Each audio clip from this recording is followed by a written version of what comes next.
ഈ കഴിഞ്ഞ ദിവസമാണ് തന്റെ അമേരിക്കൻ വിദ്യാഭ്യാസത്തിന്റെ ഫണ്ടിങ്ങിനെ കുറിച്ച് ഉയർന്ന ചോദ്യങ്ങൾക്ക് മറുപടിയായി പ്രധാനമന്ത്രി നരേന്ദ്രമോദിയെ ലക്ഷ്യമിട്ട് കോക്രോച്ച് ജനതാ പാർട്ടി സ്ഥാപകൻ അഭിജിത് ദീപ്കെ ചില ചോദ്യങ്ങൾ ഉയർത്തിയത്. തന്റെ വിദ്യാഭ്യാസ യോഗ്യതകളുടെ വിവരങ്ങൾ വിവരാവകാശ നിയമപ്രകാരം തേടിയ പ്രാദേശിക BJP പ്രവർത്തകരോടായിരുന്നു അദ്ദേഹത്തിന്റെ മറുപടി. എന്റെ സ്കോളർഷിപ്പ് വിവരങ്ങളും വിദ്യാഭ്യാസ വായ്പയുടെ രേഖകളും വെളിപ്പെടുത്താൻ ഞാൻ എപ്പോഴും തയ്യാറാണ്. എന്നാൽ നിങ്ങളുടെ ചക്രവർത്തി തന്റെ ബിരുദം കാണിക്കുമോ എന്നായിരുന്നു ദീപ്കയുടെ വെല്ലുവിളി. BJP നേതാക്കൾ അവരുടെ യഥാർത്ഥ ബിരുദം പുറത്തുവിടണമെന്നും തന്റെ വിദ്യാഭ്യാസ പശ്ചാത്തലം എന്തുകൊണ്ടാണ് ഇപ്പോൾ രാഷ്ട്രീയ പ്രശ്നം ആക്കുന്നതെന്നും കൂടെ അദ്ദേഹം ചോദിച്ചിരുന്നു. RTI ആക്ടിവിസ്റ്റ് അമിത് തിവാരിയാണ് ദീപ്കയുടെ കുടുംബത്തിന്റെ സാമ്പത്തിക സ്രോതസ്സിനെ കുറിച്ച് അന്വേഷണം ആവശ്യപ്പെട്ട് പരാതി നൽകിയത്. ദീപ്കയുടെ പിതാവിന് പ്രതിമാസം 60,000 മുതൽ 65,000 രൂപ വരെ വരുമാനം ഉണ്ടെന്നാണ് ഈ പരാതിയിലെ അവകാശം. ഈ കണക്ക് ഇതുവരെ ഒരു സ്വതന്ത്ര ഓഡിറ്റ് രേഖകൾ വഴി സ്ഥിരീകരിക്കപ്പെട്ടില്ല. ബോസ്റ്റൺ സർവകലാശാലയിലെ കോളേജ് ഓഫ് കമ്മ്യൂണിക്കേഷനിൽ നിന്നും പബ്ലിക് റിലേഷൻസിൽ മാസ്റ്റർ ബിരുദം നേടിയ ദീപ്കെ സ്കോളർഷിപ്പും വിദ്യാഭ്യാസ വായ്പയും വഴിയാണ് പഠനം പൂർത്തിയാക്കിയതെന്നാണ് പറയുന്നത്. എന്നാൽ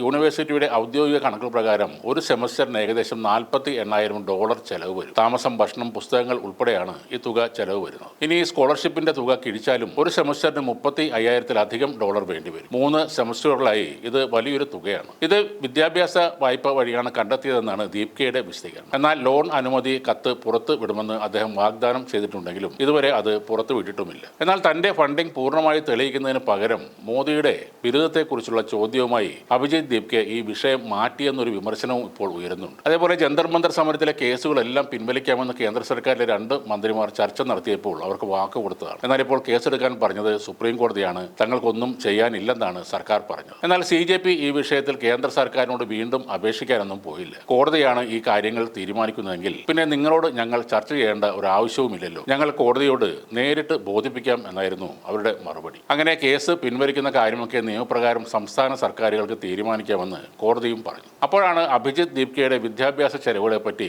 സംഘപരിവാരം ബോധവാന്മാരാകുന്നത്. അതിന്റെ രേഖകൾ വേണമെന്നാണ് അവരുടെ പ്രധാന ആവശ്യം. ആ സമയത്താണ് ദീപ്കെ പറയുന്നത്, നിങ്ങളുടെ ഏറ്റവും വലിയ നേതാവിന്റെ സർട്ടിഫിക്കറ്റ് ഞങ്ങളെ ഒന്ന് കാണിക്കാൻ. പ്രധാനമന്ത്രി മോദിയുടെ ബിരുദവുമായി ബന്ധപ്പെട്ട വിവാദം നേരത്തെ ഉള്ളതാണ്. 2016 ഡൽഹി മുഖ്യമന്ത്രി അരവിന്ദ് കെജ്രിവാൾ നരേന്ദ്രമോദിയോട് ബിരുദ രേഖകൾ പുറത്തുവിടാൻ ആവശ്യപ്പെട്ടതോടെയാണ് ഇത് വിവാദമായത്. തുടർന്നൊരു RTI അപേക്ഷയിൽ 1978 BA പരീക്ഷ വിജയിച്ചവരുടെ രേഖകൾ പരിശോധിക്കാൻ അനുവദിക്കണമെന്ന് കേന്ദ്ര വിവരാവകാശ കമ്മീഷൻ ഡൽഹി സർവകലാശാലയോട് നിർദ്ദേശിച്ചിരുന്നു. എന്നാൽ ഡൽഹി സർവകലാശാല ഇതിനെ കോടതിയിൽ ചോദ്യം ചെയ്യുകയും 2017 ഡൽഹി ഹൈക്കോടതി ഈ ഉത്തരവ് സ്റ്റേ ചെയ്യുകയും ചെയ്തു. ആ കേസ് ഇപ്പോഴും കോടതിയിൽ തുടരുകയാണ്.